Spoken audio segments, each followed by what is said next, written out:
2.2, painting.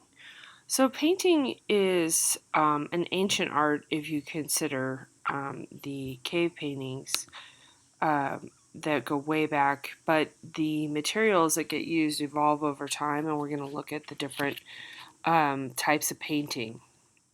So it's basically a material that's composed of pigment and liquid binder. Go back into chapter 2.1 and look at my pigment video. It's not the greatest, but it does kind of break down how pigments come from one place, like mineral or vegetables, or even sometimes animal byproducts, and then the binder is something else.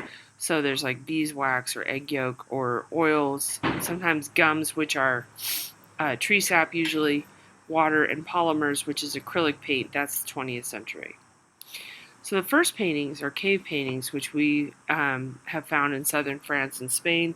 We find more, not all the time, I wouldn't say quite like that, but over time we found further and further back in time, we found older paintings in caves.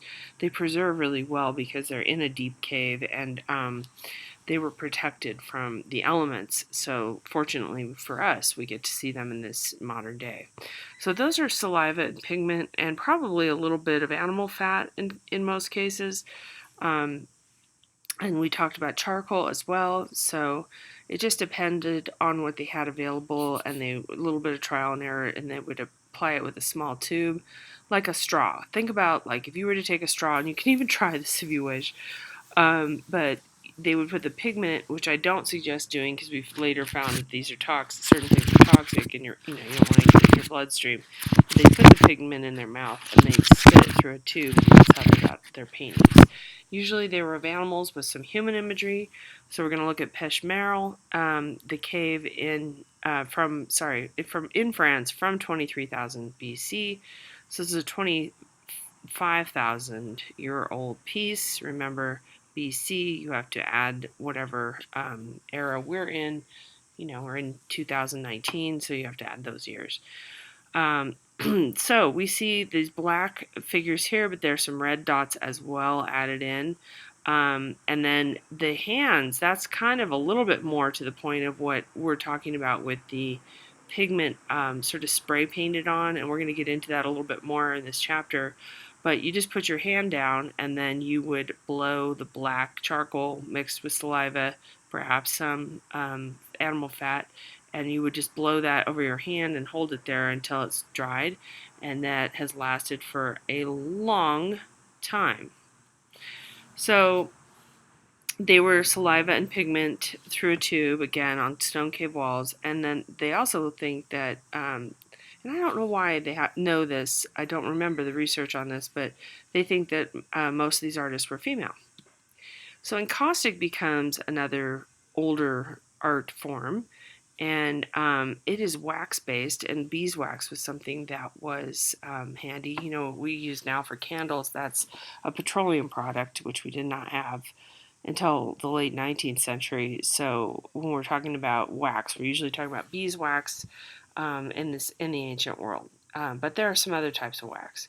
So the artist's gonna mix the pigment with hot wax, and then they have to apply it quickly before it cools down. So you have to keep the wax heated at all times. So they use a lot of heating implements as well as brushes and palette knives. And then they pour it at times too if you want a big area of color. So you would use a stiff back support. Now you're going to see this word a lot, which is a little bit confusing. This is a much more 21st century way of talking about like a canvas or a board or what have you. But a lot of times wood was used in these ancient art forms. Tempera and encaustic use wood quite a bit, and that's come into popularity in the 21st century too, to start to use wood again instead of canvas, because canvas can sag or deteriorate, or is a little bit more vulnerable, but it makes it harder to move, and we'll get into that. So ancient Greeks and Romans used encaustic. These are some general artist tools. These aren't necessarily encaustic tools, but they're different types. This is the round, filbert, flat, bright, and fan. And so this is where the toe is, the bristles, the belly. Down here, heel is kind of where the two combine, like right down here, ferrule is this. Ferrule is a general term. It's not an art term. Any kind of little metal item that's sort of hollow and small like that is called a ferrule. Uh, it's ferrule. I don't say it right. Sorry, handle. But this gives you some idea of what the different types of brushes are. You can read this in the other PowerPoint. I won't go through all that. Palette knife, and you can mix this. This is really good too for mixing pigments or mixing colors of paint. Like you mush it back and forth on a glass, like a plexiglass, or a palette, an actual palette, which would usually be a piece of wood.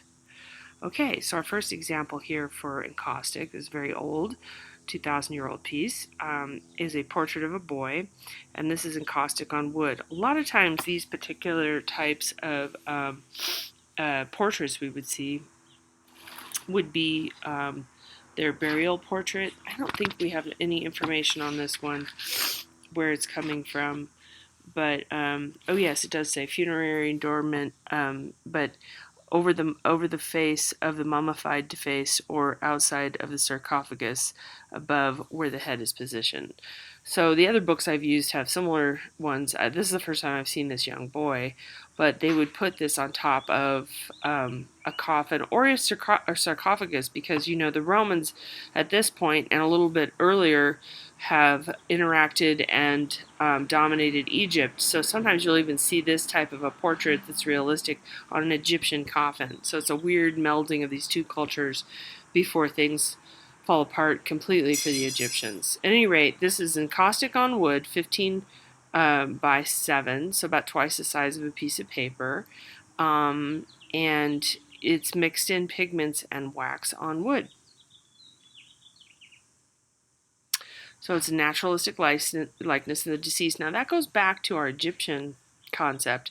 If you go into the Ba and Ka concepts, the Ba has to come back into the body of the deceased to find where to rest the spirit, as it were. But this, I'm simplifying. But at any rate, it has to look like the actual deceased person so that the soul knows where to return. So this is the Fayum portraits after the Fayum oasis in Egypt, where many were found. This is a modern encaustic. Is this the other one I'm going to look at? Okay, yes. A modern encaustic is Mary Black, Natura 9. Remember we were talking about pouring some of the encaustic. Likely a lot of this was poured. This was definitely dripped, if you see this white area here. But this is oil slick graphite ink. So she's got sheetrock, which is basically drywall. It's the stuff you put up on your wall as you're building a house before you paint it. So the sheetrock, sometimes that's a good base too. I don't know. Sometimes the paper peels off. There's some issues with it, but with encaustic, it probably soaks through and binds to the plaster on the inside, the gypsum. So this is an encaustic piece, lots of melting and lots of movement around in here, and this is on panel. Okay, so she's using a process of destruction and then creation to build up the layers, and we do see that. So she's kind of pulling things around and scratching through. And these lines here, I believe, are the ink. I don't know for sure.